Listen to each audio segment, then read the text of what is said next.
না, ছবি তুলেন না, বারবার যে বলে নিষেধ করি। কারণ কি জানেন? একটাই কারণ, বিকজ চোখ লাগাটা সত্য।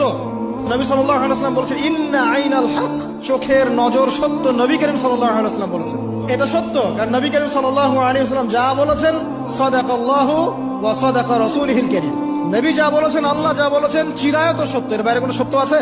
খুব সতর্ক থাকবেন, আমি পরে সলিউশন বলছি আপনাদেরকে। আরেকটা বলেছি, নবী সাল্লাল্লাহু আলাইহি ওয়াসাল্লাম বলেছেন, চোখের বদনজর এমন সত্য যে একটা উটকে এই রান্নার ডেকচির মধ্যে ঢুকাই ফেলতে পারে। একজন সাহাবী গোসল করছিলেন, গোসল, এটা হাদিসে সহিহ, যে আলেম ওলামা যারা আছেন তারা জানেন যে এই হাদিসে সহিহ।